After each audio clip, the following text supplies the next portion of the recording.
Hello students, welcome to our YouTube channel the Chhattisgarh education. सबसे पहले आप सभी को होली की हार्दिक शुभकामनाएं और बधाइयाँ। आशा करता हूँ आप लोग भी अच्छे से होली मनाए होंगे और कुछ पर्सनल रीज़न की वजह से हम लोगों ने अभी वीडियो अपलोड नहीं कर पाया था, तो उसके लिए बहुत खेद है हम लोगों को। लेकिन आज से हम लोग अपना वीडियो फिर से आप लोगों के लिए अपलोड कर रहे हैं। तो पहले हम लोगों ने पिछली क्लास में महाभारत काल कंप्लीट किया था। जो भी नए स्टूडेंट्स जुड़ रहे हैं वो लिंक डिस्क्रिप्शन में दिया हुआ है, जाके वो वीडियो चेक कर सकते हैं और सब्सक्राइब करिए चैनल को, जिससे मैं आगे और आप लोगों के लिए वीडियो ला सकूं। तो आज हम लोगों का टॉपिक है छत्तीसगढ़ में बौद्धकालीन छत्तीसगढ़। तो बौद्धकालीन छत्तीसगढ़ में छत्तीसगढ़ की क्या स्थिति थी, छत्तीसगढ़ से हम लोगों को बौद्ध धर्म से संबंधित क्या जानकारियाँ मिली हैं, ये सब हम आज की क्लास में पढ़ेंगे। तो जो बौद्ध धर्म का जो इतिहास रहा है हमारे छत्तीसगढ़ में, है ना, उसके बारे में हम लोगों को जानना है। जो चीनी यात्री हुएनसांग थे, जिन्हें यात्रियों का राजकुमार, नीति पंडित, आधुनिक शाक्य मुनि ये कहा जाता है, जो चीन से भारत आए थे नालंदा विश्वविद्यालय जो बिहार में के नालंदा जिले में है, वहाँ अध्ययन करने और यहाँ जितने भी प्राप्त बौद्ध ग्रंथ हैं उनको लेने के लिए वो यहाँ आए थे। तो उस दौरान वो छत्तीसगढ़ का भी दौरा किए थे या छत्तीसगढ़ आए थे, जिसकी जानकारी प्राप्त होती है। तो बौद्धकालीन इतिहास को इतिहासकारों ने ऐतिहासिक काल से रिलेट करके बताया है। अब ऐतिहासिक काल से कैसे रिलेट किया है, क्योंकि इस समय ऐतिहासिक जानकारी, साहित्यिक जानकारी, प्रतिमाएं, बौद्ध प्रतिमाएं और क्या बोलते हैं, जितने भी उस समय पे जो अभिलेख नहीं कहना चाहिए, ग्रंथ जो लिखे गए हैं उनकी जानकारियाँ मिलती हैं। तो इस वजह से ये ऐतिहासिक काल रहा है। तो जो बौद्ध काल रहा है वो प्राचीन छत्तीसगढ़ में कलचुरियों के आगमन से पूर्व हमारे छत्तीसगढ़ में बौद्ध धर्म का बहुत व्यापक प्रभाव था। संपूर्ण छत्तीसगढ़ में उस दौरान 100 से अधिक, ऊपर कहना चाहिए, बौद्ध विहार थे, जिसमें लगभग 10,000 धर्मावलंबी, बौद्ध धर्मावलंबी जिनको बौद्ध भिक्षु कहा जाता था, वो रहते थे। तो हमारे छत्तीसगढ़ में जो बौद्ध काल का जो विकास है वो सबसे अधिक हुआ था महाशिव गुप्त बालार्जुन के समय में। अब महाशिव गुप्त बालार्जुन कौन थे? वो पांडु वंश के शासक थे। आगे हम लोग जब बौद्ध धर्म और जैन धर्म जब हम लोग कंप्लीट करके आगे बढ़ेंगे, छत्तीसगढ़ में राजवंशों का इतिहास जब पढ़ेंगे, उस समय आएगा पांडु वंश, तब मैं आपको बताऊंगा कि महाशिव गुप्त बालार्जुन कौन थे, उनके बारे में मैं विस्तृत जानकारी दूंगा। तो आज हम लोग शुरू करते हैं अपना बौद्धकालीन छत्तीसगढ़। तो बौद्धकालीन छत्तीसगढ़ में मतलब बौद्ध काल में छत्तीसगढ़ किस भाग के अंतर्गत आता था, है ना, ये मैं आप लोगों को बताना चाहूंगा। तो उस हम लोगों का जो वर्तमान छत्तीसगढ़ है ना, वर्तमान छत्तीसगढ़ है, वो बौद्ध काल में कोसल जनपद के अंतर्गत आता था। कोसल जनपद के अंतर्गत हमारा छत्तीसगढ़ आता था बौद्ध काल में, ठीक है। अब एक कोसल जनपद एक जनपद था, उस समय पूरा भारतवर्ष 16 महाजनपदों में विभाजित था। उस 16 महाजनपद के अंतर्गत एक जनपद कोसल जनपद था, जिसके अंतर्गत हमारा छत्तीसगढ़ आता था। तो कोसल जनपद के अंतर्गत हमारा वर्तमान जो छत्तीसगढ़ है वो बौद्ध काल में कोसल जनपद के अंतर्गत आता था, है ना।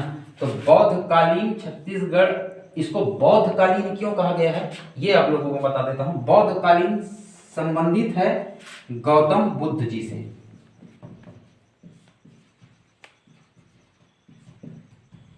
क्योंकि बौद्ध संप्रदाय या बौद्ध धर्म के जो संस्थापक थे वो गौतम बुद्ध जी थे, है ना। इनको लाइट ऑफ एशिया कहा जाता है। गौतम बुद्ध जी को क्या कहा जाता है? लाइट ऑफ एशिया, एशिया का ज्योति पुंज, एशिया का ज्योति पुंज। हालांकि जब हम इंडियन जीएस पढ़ेंगे तो इनके बारे में मैं कंप्लीट जानकारी आप लोगों को दूंगा, लेकिन एक सूक्ष्म मतलब कहना चाहिए संक्षेप में इसकी जानकारी मैं आप लोगों को दे रहा हूँ कि गौतम बुद्ध कौन थे और इनका जन्म कब हुआ था, कहाँ हुआ था। ये शॉर्ट जानकारी आप लोगों को दे दूं जिससे आप लोगों के ये दिमाग में रहे, उस समय पढ़ने में आप लोगों को ज़्यादा दिक्कत ना हो। तो गौतम बुद्ध जैन बौद्ध धर्म के संस्थापक थे। इनका जन्म कपिल वस्तु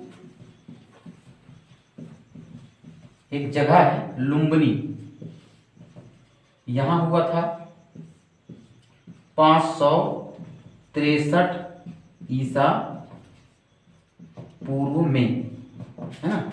इनके पिताजी का नाम था शुद्धोधन। शुद्धोधन इनके पिताजी थे, है ना, जो शाक्य गण के मुखिया थे। शाक्य गण के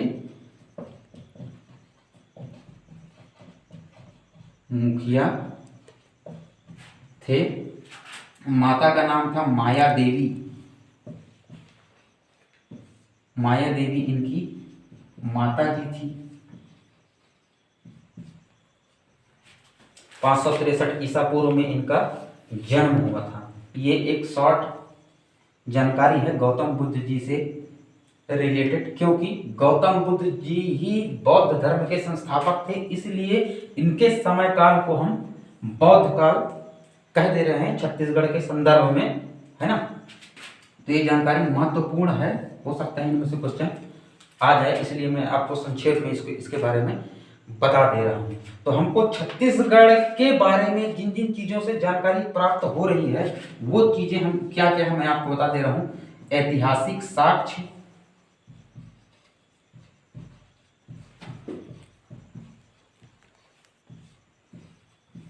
साहित्यिक साक्ष्य,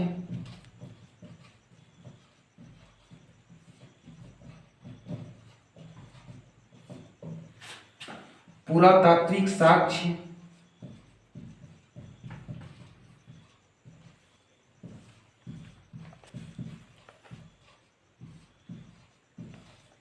और ऐतिहासिक यात्रियों का विवरण।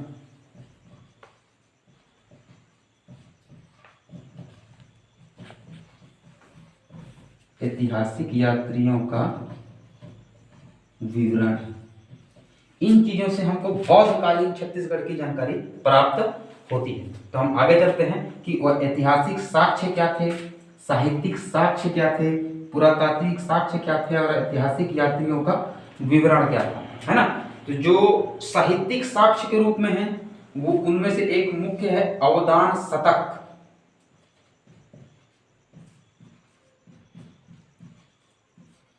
अवदान शतक क्या है, एक बौद्ध धर्म ग्रंथ है।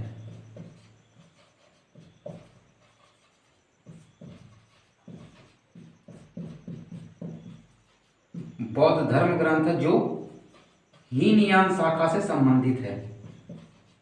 किससे संबंधित है, हीनयान शाखा से संबंधित है। अब ये हीनयान शाखा क्या है, जब बौद्ध धर्म की चौथी संगीति हुई थी, चतुर्थ संगीति जो कुंडलवन कश्मीर में हुई थी, उसके बाद बौद्ध धर्म दो भागों में बट गया था, एक हीनयान और दूसरा महायान। तो ये दो शाखाएं बौद्ध धर्म की थी, हीनयान शाखा और महायान शाखा।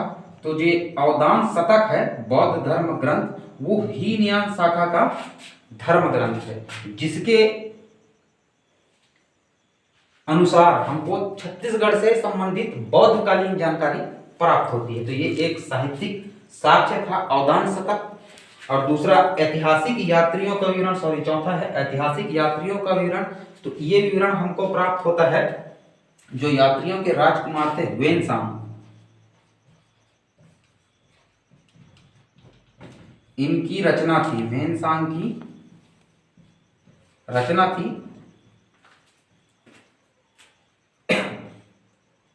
जो इन्होंने पूरे भारत देश का भ्रमण किया था, वो रचना किए थे।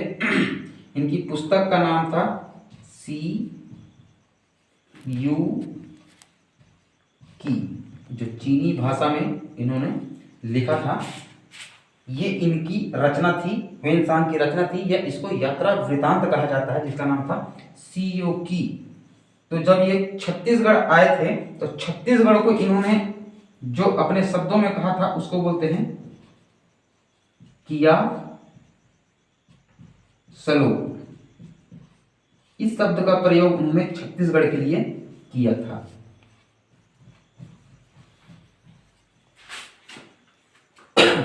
अच्छा, ह्वेनसांग जी छत्तीसगढ़ कब आए थे? ह्वेनसांग जी छत्तीसगढ़ आए थे 639 ईस्वी में। इनका छत्तीसगढ़ आगमन हुआ था। उस समय छत्तीसगढ़ में जो शासक थे, मतलब जिन राजवंश का शासक था वो था पांडु वंश का शासन। पांडु वंश का शासन था और शासक थे महाशिवगुप्त बालार्जुन। महाशिवगुप्त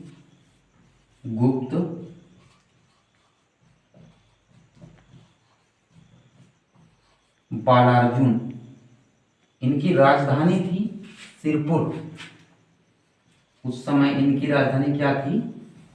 सिरपुर। तो ये सिरपुर आए होंगे ह्वेनसांग जी, है ना। और ये इनकी रचना क्या थी? सीयू की। छत्तीसगढ़ को किया सलो नाम से इन्होंने बताया था। 639 ईस्वी में पांडु वंश के शासन के दौरान, पांडु वंश के काल का शासन था और शासक का नाम था महाशिवगुप्त बालार्जुन। इनकी राजधानी थी सिरपुर। अच्छा, ह्वेनसांग जी जब भारत आए तो इनकी यात्रा कुल वर्ष, इन्होंने 15 वर्षों की यात्रा की थी। ह्वेनसांग ने 15 वर्षों की यात्रा की थी, मतलब 15 वर्ष ये भारत में रहे थे। इनके आने का उद्देश्य क्या था? इनके आने का उद्देश्य था नालंदा विश्वविद्यालय में अध्ययन करना। नालंदा विश्वविद्यालय में अध्ययन करना और दूसरा, भारत में जितने भी बौद्ध ग्रंथ थे उनको एकत्रित करके अपने देश चीन लौट जाना। तो जब ये भारत आए थे तो भारत में जिनका शासन था उन शासक का नाम था हर्षवर्धन। क्या नाम था उनका? यहीं पर लिख दे रहा हूं मैं। भारत के जो शासक थे उनका नाम था हर्षवर्धन। तो 15 वर्ष के दौरान ये छत्तीसगढ़ भी इनका आगमन हुआ था और छत्तीसगढ़ को इन्होंने किया सलो कहा था। और उनकी जो रचना थी, जो यात्रा वृत्तांत था, उसको हम कहते हैं सीयू की। तो हम लोगों को दो चीज मुख्यतः, एक अवदान शतक और दूसरा ह्वेनसांग की रचना, ये साहित्यिक साक्ष्य और ऐतिहासिक यात्री विवरण था, मतलब यात्री के द्वारा किया गया विवरण था, जिनसे हमको छत्तीसगढ़ के बारे में जानकारी मिलती है। और जो पुरातात्विक साक्ष्य हैं वो मूर्तियों के रूप में हमको प्राप्त होते हैं। ऐतिहासिक साक्ष्य में जो बौद्ध विहार हैं वो हमको मिले हैं, तो वो ऐतिहासिक साक्ष्य के रूप में हमको छत्तीसगढ़ के बारे में बौद्धकालीन जानकारी हमको प्रदान करते हैं, है ना।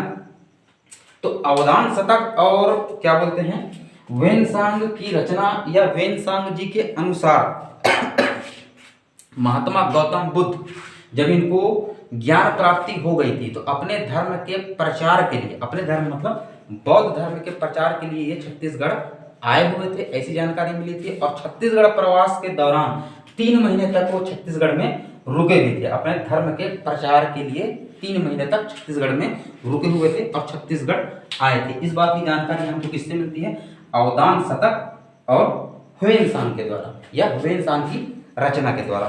तो ये थी बौद्ध धर्म से रिलेटेड और गौतम बुद्ध के इन यहाँ आने का जो प्रमाण मिलता है हमको इन 2 चीजों से प्राप्त होता है। तो ह्वेनसांग से संबंधित जानकारी, अवदान शतक से जो जानकारी हमको छत्तीसगढ़ के बारे में, बौद्धकालीन छत्तीसगढ़ के बारे में जो प्राप्त होती है वो मैंने आप लोगों को बताई है ऑलमोस्ट।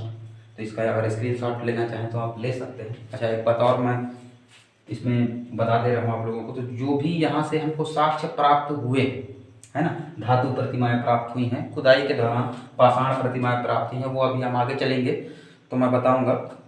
जो पुरातात्विक स्थल हैं बौद्धकालीन से रिलेटेड, वहाँ से जो धातु प्रतिमाएं, पाषाण प्रतिमाएं वो प्राप्त हुई हैं, वो अभी वर्तमान में महंत घासीदास संग्रहालय रायपुर में रखी गई है ना। तो इसके आगे चलते हैं अपन।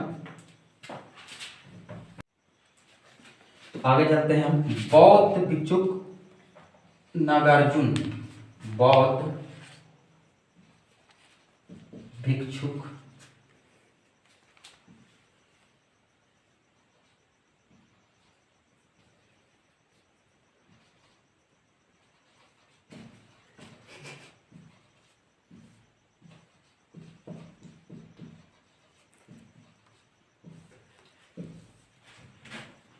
इनका आगमन हुआ था पहली शताब्दी में।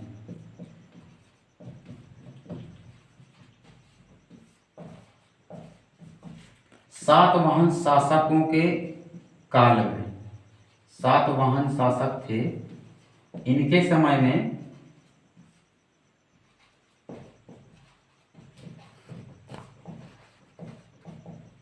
आए थे छत्तीसगढ़।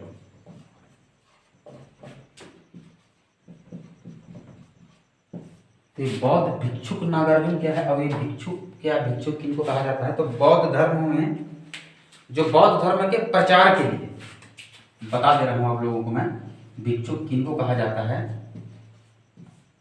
बौद्ध धर्म के प्रचार के लिए जिन्होंने सन्यास का रूप धारण किया था या सन्यासी हो गए, उनको कहा जाता है बौद्ध भिक्षुक।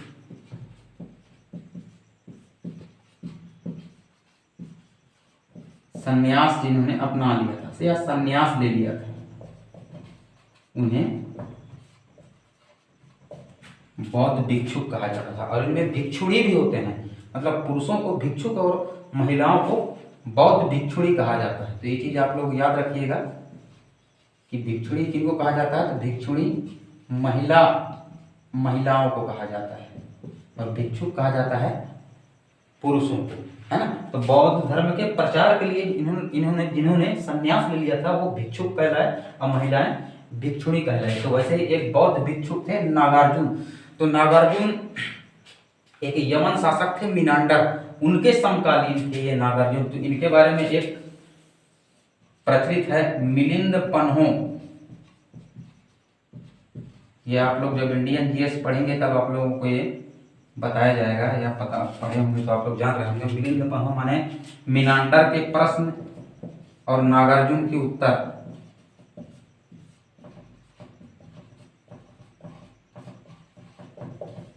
और नागार्जुन के जवाब या उत्तर, ये इसका मतलब है ना। नागार्जुन का और नाम मिलता है नागसेन, ये याद रखिएगा। तो ये इनका आगमन पहली शताब्दी में छत्तीसगढ़ में, उस समय सातवाहन शासकों का काल था। तो ये थी बौद्ध भिक्षुक नागार्जुन के बारे में जानकारी। इसके बाद एक और बौद्ध भिक्षुक हैं, बौद्ध भिक्षुक आनंद। बौद्ध भिक्षुक आनंद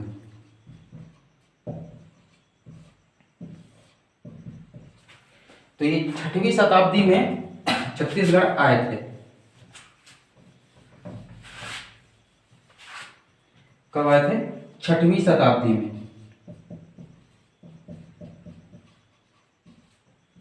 6वीं शताब्दी में छत्तीसगढ़ इनका आगमन हुआ था। वो भी कहाँ हुआ था? सिरपुर। और जो सिरपुर में आनंद प्रभु कुटीर विहार है, आनंद प्रभु कुटीर विहार,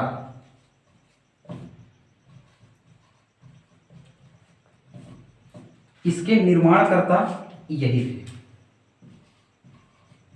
बौद्ध भिक्षुक आनंद। नाम से रिलेट हो जा रहा है आनंद प्रभु कुटीर विहार, इसीलिए कहा गया है क्योंकि इसके निर्माणकर्ता बौद्ध भिक्षुक आनंद थे। तो यहाँ समझ लीजिए बौद्ध भिक्षुक नागार्जुन भी आए, बौद्ध भिक्षुक आनंद भी आए, यात्रियों के राजकुमार, आधुनिक शाक्य मुनि, नीति का पंडित जिनको कहा जाता था वेनसांग जी, वो भी यहाँ आए। बौद्ध धर्म के प्रचार के लिए खुद महात्मा बुद्ध भी यहाँ आए, जिसकी जानकारी हमको अवदान शतक और वेनसांग की पुस्तक या उनकी यात्रा वृत्तांत से संबंधित जानकारी हमको प्राप्त होती है ना। तो ये लोग अपने धर्म के प्रचार के लिए, बौद्ध धर्म के प्रचार के लिए छत्तीसगढ़ में इनका आगमन हुआ था। और आपको आगे पढ़ना है कि बौद्धकालीन जो स्थल है जो छत्तीसगढ़ में है वहाँ से हमको क्या क्या जानकारी मिलती है, क्या क्या चीज़ है। अच्छा हाँ, एक इसमें मैं बताना भूल गया, विहार किनको कहा जाता है। विहार का मतलब होता है स्थल या मठ, मठ या स्थल। कैसा स्थल? जहां पर बौद्ध भिक्षु निवास करते थे, बौद्ध भिक्षुओं का निवास स्थान, बौद्ध भिक्षुओं का निवास स्थल, उसे हम क्या कहते हैं? विहार। ठीक है, तो ये याद रखिएगा, विहार क्या है?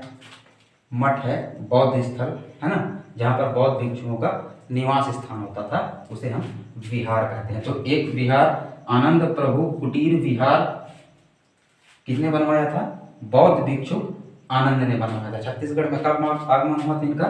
तो 6वीं शताब्दी में हुआ था। ये याद करिएगा, यही इसके निर्माण करता थे। इसको माइंड में रखिएगा, पूछा जा सकता है। विहार आप लोगों को समझने के लिए मैं बता दिया, बौद्ध भिक्षु किसे कहते हैं ये बता दिया, भिक्षुड़ी किसे कहते हैं ये मैंने आपको बता दिया। तो एटलीस्ट ऑलमोस्ट सारी जानकारी आप लोगों को दे दी गई है। अब आगे मैं आप लोगों को बताता हूँ बौद्ध धर्म से जुड़े हुए छत्तीसगढ़ के जो स्थल हैं वो कौन कौन से हैं। तो पढ़ते हैं अभी हम बौद्ध धर्म के या बौद्धकालीन छत्तीसगढ़ में स्थल। तो जो प्रमुख स्थल है, जो बौद्ध धर्म का केंद्र माना गया है जिसको, है ना, वो है सिरपुर, जो कहाँ पड़ता है? महासमुंद जिले में पड़ता है। पहला स्थल है सिरपुर। ये महत्वपूर्ण बौद्ध धर्म का मतलब केंद्र स्थल जिसको हम कह सकते हैं वो है सिरपुर। यहाँ पर क्या है? स्वास्तिक विहार है ना, आनंद प्रभु कुटीर विहार है, अभी जस्ट पढ़े हम लोग, आनंद प्रभु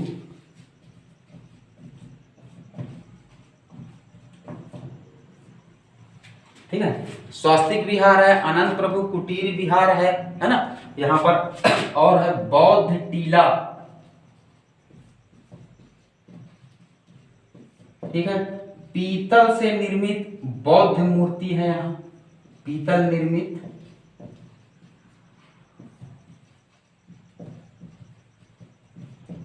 बौद्ध प्रतिमा या मूर्ति आप दोनों कह सकते हैं, वो यहाँ पर पाई गई है। कहाँ पर? सिरपुर में पाई गई है ना।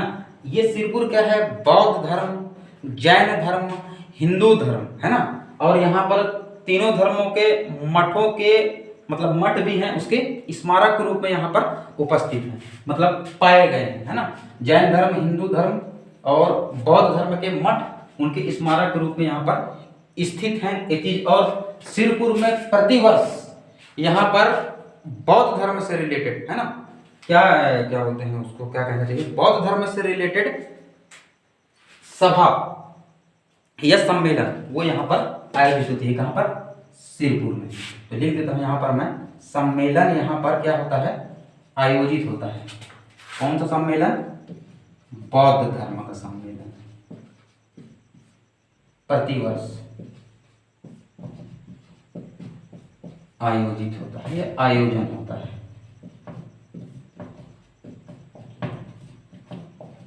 ठीक है, तो स्वास्तिक विहार, अनंत प्रभु कुटीर विहार, बौद्ध टीला, पीतल निर्मित, यहाँ पर क्या बोलते हैं, पीतल निर्मित बौद्ध प्रतिमा, तीवर, तीवर विहार नहीं लिखा, तीवर विहार,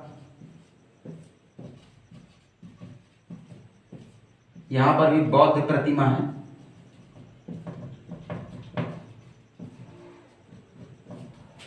ठीक है, प्रतिवर्ष यहाँ पर बौद्ध सम्मेलन आयोजित होता है। और यहाँ पर जो महाशिवगुप्त बालार्जुन हैं उन्होंने अनेक सारे बौद्ध विहारों का निर्माण कराया था। किसने कराया था? महाशिवगुप्त बालार्जुन। महाशिवगुप्त बालार्जुन कौन थे? पांडु वंश के शासक थे। महाशिवगुप्त बालार्जुन के द्वारा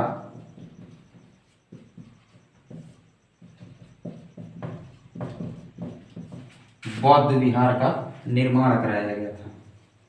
बौद्ध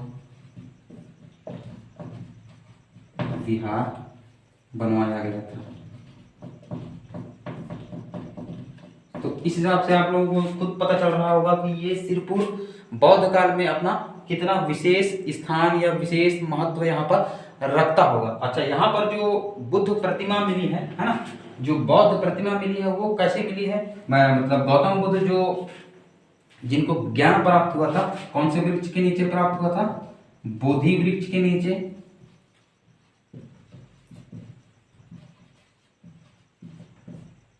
और बोधि वृक्ष के नीचे जिस स्थिति में या जिस आसन में महात्मा बुद्ध जी थे, उसी आसन के स्वरूप में या वैसा ही स्वरूप की मूर्ति कहाँ प्राप्त हुई है? सिरपुर प्राप्त हुई है। मतलब जैसा आसन बोधि वृक्ष के नीचे था वैसा ही आसन में, है ना, सेम, मतलब एज इट इज वैसे ही आसन की वैसी ही मूर्ति कहाँ प्राप्त हुई है? यहाँ सिरपुर में प्राप्त हुई है। मतलब उनकी जो मुद्रा है, उस समय वो क्या करते थे? बोधि वृक्ष के नीचे उनको ज्ञान प्राप्त हुआ तो उसको कहा गया धर्म चक्र परिवर्तन। धर्म चक्र प्रवर्तन या परिवर्तन उस मुद्रा में प्रतिमा है वो यहाँ हमको प्राप्त हुई है। ठीक है, तो ये तो हो गया सिरपुर के बारे में जानकारी। दूसरी जानकारी हमको मिलती है कहाँ से? तुरतुरिया। ये तुरतुरिया शब्द हम महाभारत काल में भी पढ़े हैं, है ना। तो तुरतुरिया में क्या था? तुरतुरिया में जो विहार मिले हैं वो मौर्यकालीन बौद्ध भिक्षुणियों का विहार था। मत बताया आपको, भिक्षु, बौद्ध भिक्षु और बौद्ध भिक्षुणी, है ना। तो यहां पर क्या था? मौर्यकालीन बौद्ध भिक्षुणियों के लिए विहार बना हुआ था। बौद्ध भिक्षुणियों के लिए विहार, है ना। और यहां से तुरतुरिया से ही गौतम बुद्ध की प्रतिमा प्राप्त हुई है जो अभी भी विद्यमान है। मतलब विशाल मूर्ति इनकी, बुद्ध जी की विशाल मूर्ति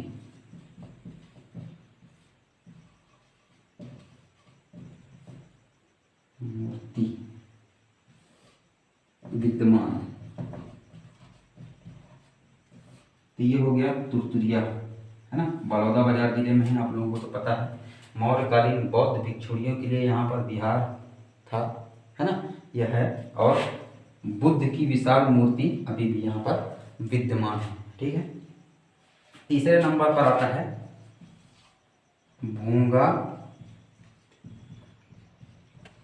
पाल। ठीक है, भोंगा पाल कोंडागांव जिले में है।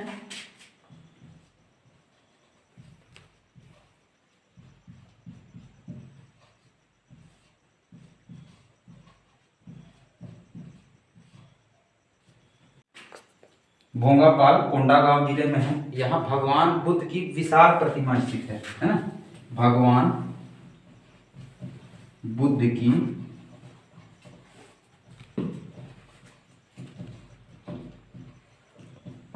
विशाल प्रतिमा। और यहाँ पर एक चैत्य मंदिर टीला है, चैत्य विहार, है ना।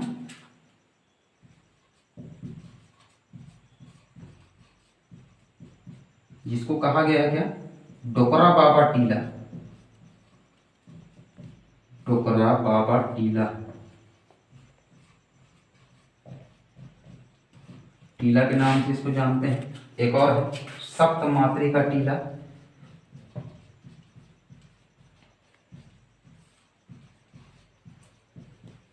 जिसे कहा गया है रानी टीला।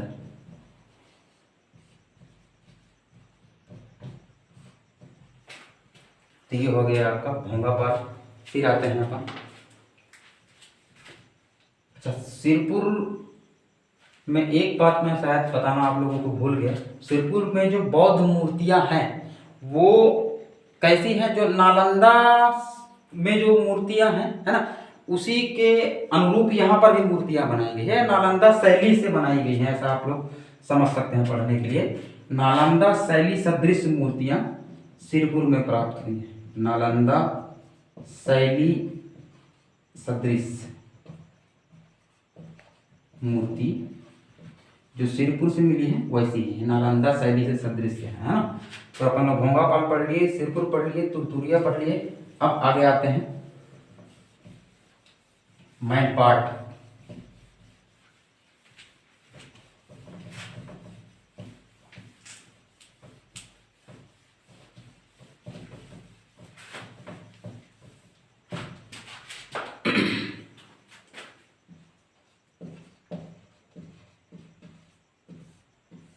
मैन पार्ट सरगुजा जिले में स्थित है, पता है, टूरिस्ट प्लेस है।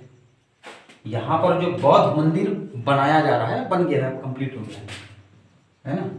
तो ये बौद्ध धर्म से संबंधित जगह है। बौद्ध मंदिर निर्मित है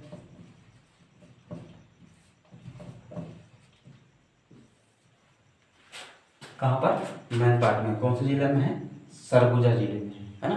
तो बौद्ध निर्मित यहाँ पर बौद्ध मंदिर यहाँ निर्मित है, ठीक है। बौद्ध वास्तुकला के अनुसार इसको बनाया गया। वास्तुकला कैसी है? बौद्ध वास्तुकला का उदाहरण है, ठीक। मैनपाट हो गया। अब आ जाते हैं यहाँ मल्हार। तो मल्हार अपने आप में एक ऐतिहासिक स्थल है जहाँ बहुत से खुदाई के दौरान बहुत सारे यहाँ पर बौद्धकालीन भी मूर्तियां यहाँ पर प्राप्त हुई हैं। बौद्धकालीन मूर्तियां प्राप्त हुई हैं।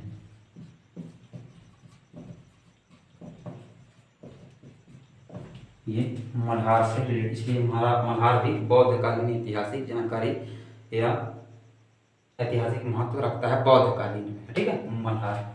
अब आता है डोंगरगढ़। डोंगरगढ़ में है एक प्रज्ञागिरी पहाड़।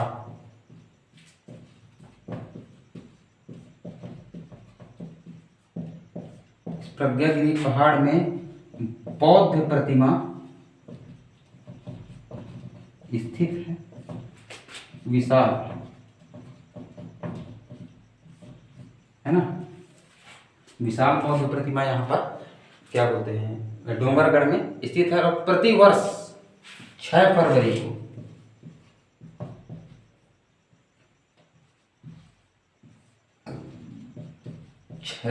को यहाँ आयोजन होता है अंतर्राष्ट्रीय बौद्ध सम्मेलन का।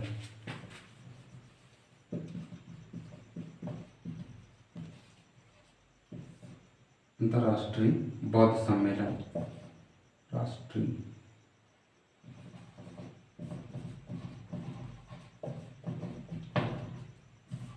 बौद्ध सम्मेलन का आयोजन होता है। तो ये थे बौद्धकालीन स्थल, ठीक है। बौद्ध काल से रिलेटेड एक अभिलेख है जो कहाँ है? कोनी बिलासपुर में।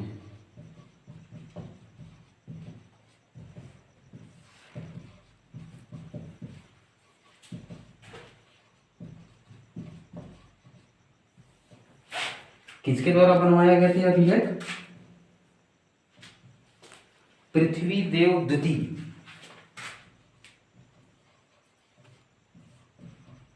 कलचुरी शासक थे पृथ्वी देव द्वितीय, है ना। इसके बारे में कहा गया है कि इस अभिलेख के जो रचनाकार है ना, इसके अभिलेख के बनवाया गया था, मतलब इनके शासन काल में बनवाया गया। पृथ्वी देव ने आदेश दिया होगा तो जो किसी के द्वारा रचना की गई होगी, ये बताना चाह रहा हूं। तो इसके इनके जो रचनाकार है ना, किनके? इस अभिलेख के। तो कहा जाता है कि इनके रचनाकार को त्रिरत्न, बौद्ध धर्म में त्रिरत्न होते हैं, सम्यक ज्ञान, सम्यक दर्शन, ऐसे त्रिरत्न होते हैं बौद्ध धर्म में। तो त्रिरत्न और क्या बोलना चाहिए, बौद्ध आगम,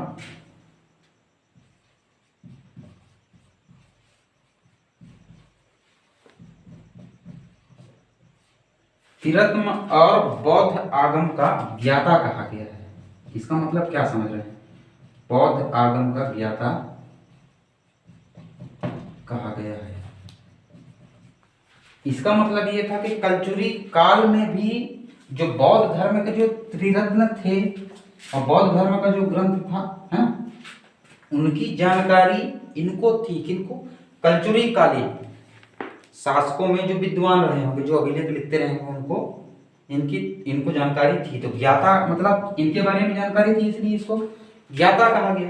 तो ये इंपॉर्टेंट चीज है। कोनी अभिलेख किसने बनवाया था? पृथ्वी देव द्वितीय के शासनकाल में बना था। जो इनके रचनाकार थे उनको क्या कहा गया था? त्रिरत्न और बौद्ध आगम का ज्ञाता कहा गया था। तो ऑलमोस्ट मैंने बौद्ध कालीन जो जानकारी थी छत्तीसगढ़ से संबंधित वो आप लोगों को दी है। अपने तरफ से पूरी कोशिश किया हूँ आप लोगों को ऑथेंटिक जानकारी देने की। ये जो सोर्स है वो हिंदी ग्रंथ छत्तीसगढ़ ग्रंथ अकादमी से कुछ सोर्स मैंने लिए हुए हैं। छत्तीसगढ़ में अभी हमारे छत्तीसगढ़ में व्यापम से वैकेंसी एकदम आने वाली है। ये खबर है, मिली है उड़ती उड़ती खबर। तो तैयारी में लग जाइए। बिल्कुल आप लोगों को एक पोस्ट उठाना है। हॉस्टल वार्डन, पटवारी वगैरह का पोस्ट निकलने वाला है। तो अच्छे से तैयारी करिए और वीडियो को देखिए कंप्लीट। मैं कह रहा हूँ आप लोग अगर वीडियो देखेंगे तो आप लोगों को बहुत फायदा होगा। और आप लोगों को एक पोस्ट उठाना है ऐसा मन में ठान के रखिए, ठीक है? पढ़ाई करेंगे, मेरे साथ चलते रहेंगे, पोस्ट आप लोगों को मिलेगा। आप लोगों के अंदर वो जुनून होना चाहिए कि हमको एक पोस्ट पाना है। तो जुनून चाहिए। लक्ष्य को पाने के लिए सपने तो सब देखते हैं दूसरों को बताने के लिए। तो सपना देखना बुरी बात नहीं, सपना देखिए लेकिन जुनून के साथ, ठीक है? वीडियो अच्छा लगे तो लाइक करिएगा, शेयर करिएगा, सब्सक्राइब जरूर करिएगा, बेल आइकन को दबाइएगा, तब आप लोगों को नोटिफिकेशन मिलेगा आगे आने वाली वीडियो का। तो ठीक है, थैंक यू। जय हिंद, जय छत्तीसगढ़।